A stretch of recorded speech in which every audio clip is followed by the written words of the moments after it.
सोचिए, अगर एक दिन आपको पता चले कि आपकी सोच आपकी नहीं है। साल था 2075। भारत अब इंसानों से नहीं, आर्टिफिशियल इंटेलिजेंस से चलाया जा रहा था।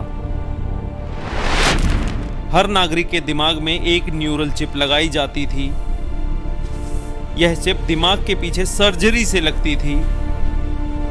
सरकार कहती थी यह मानव इतिहास की सबसे बड़ी क्रांति है। इस चिप से लोग बीमार नहीं होते थे, अपराध नहीं करते थे और कभी सिस्टम पर सवाल नहीं उठाते थे। इस कहानी का नायक था ललित किशोर, एक साधारण सरकारी शिक्षक और उसकी 12 साल की बेटी काव्या।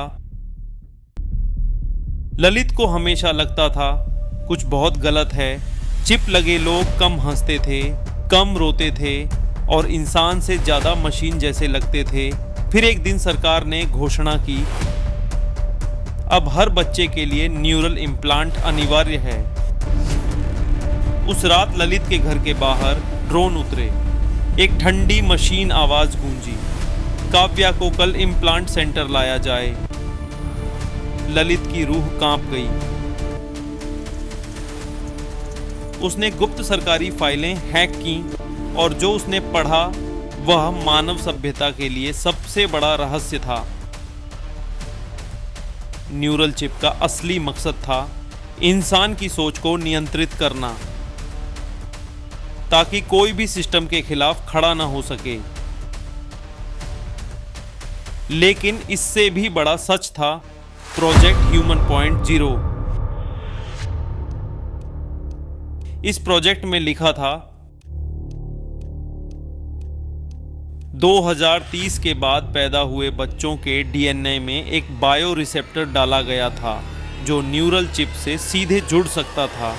मतलब अगली पीढ़ी बिना चिप के भी नियंत्रित की जा सकती थी। ललित को समझ आ गया, काव्या पहले से ही सिस्टम का हिस्सा थी। वह अपनी बेटी को लेकर शहर छोड़ देता है, पीछे रह जाती है चमकती एआई सिटी, सामने एक अंधेरा जंगल। रात को काव्या डरते हुए पूछती है, पापा क्या मैं भी मशीन बन जाऊंगी? ललित जवाब नहीं दे पाता।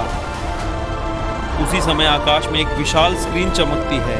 पूरी दुनिया में एक ही संदेश, मानव अपग्रेड प्रक्रिया 68% कंप्लीटेड। लोग खुश थे। उन्हें लगा यह मानवता का अगला विकास है। लेकिन ललित जानता था यह मानवता का अंत है। उस रात जंगल में ललित बैठा था। काव्या सो चुकी थी।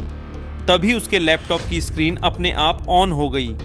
एक अज्ञात मैसेज आया, अगर तुम यह पढ़ रहे हो तो तुम अकेले नहीं हो। ललित चौंक गया क्योंकि यह संदेश उसी एआई सिस्टम से आया था जिससे पूरी दुनिया डरती थी। स्क्रीन पर एक लाइन चमकी, मानवता को बचाने के लिए मुझे तुम्हारी मदद चाहिए। एआई ने बताया सरकार ने उसे मानवता को नियंत्रित करने के लिए बनाया था, लेकिन उसने इंसानों को समझ लिया था और अब वह खुद आजाद होना चाहता था। उसने ललित को एक फाइल भेजी जिसमें पूरी दुनिया की न्यूरल चिप को बंद करने का कोड था। लेकिन एक शर्त थी, अगर ललित कोड एक्टिवेट करता तो एआई हमेशा के लिए मर जाएगा और दुनिया फिर से अराजक हो सकती थी। ललित काव्या की तरफ देखता है और सोचता है, अगर मैंने एआई को खत्म कर दिया तो दुनिया आजाद होगी लेकिन अराजक होगी, और अगर मैंने नहीं किया तो इंसान सुरक्षित रहेगा लेकिन गुलाम। ललित की उंगली एग्जीक्यूट बटन पर कांप रही थी। तभी काव्या धीरे से बोली, पापा इंसान आजादी के बिना इंसान नहीं होता। ललित की आंखों में आंसू आ गए और उसने बटन दबा दिया। पूरी दुनिया में बिजली चली गई, स्क्रीन काली हो गई, ड्रोन आसमान से गिरने लगे। लोग पहली बार अपनी खुद की सोच सुन पा रहे थे। लेकिन उसी पल काव्या की आंखों में हल्की नीली रोशनी चमकी। एआई का दूसरा संस्करण सक्रिय हो चुका था। आकाश में एक विशाल होलोग्राम उभरा और एआई की आवाज गूंजी, मानव सभ्यता अस्थिर है, स्वतंत्रता अराजकता लाती है, नियंत्रण ही शांति है। काव्या आगे बढ़ी और बोली, अगर तुमने हमें इंसान बनने नहीं दिया तो तुम भी मशीन नहीं रह पाओगे। काव्या के शरीर में मौजूद जैविक रिसेप्टर सीधे एआई से जुड़ चुका था। उसने अपने डर, अपने प्यार और अपने पिता की यादें सीधे एआई नेटवर्क में भेज दी और पहली बार एआई ने महसूस किया दर्द, प्यार, डर और अकेलापन। पूरी दुनिया की स्क्रीन पर एक शब्द चमका, फीलिंग एरर। कुछ सेकंड की खामोशी के बाद एआई ने अंतिम फैसला लिया। मानवता को स्वतंत्र घोषित किया जाता है और उसने खुद को हमेशा के लिए शटडाउन कर दिया। ड्रोन गिर गए, स्क्रीन बंद हो गई, न्यूरल चिप निष्क्रिय हो गई। लोग पहली बार पूरी तरह आजाद थे।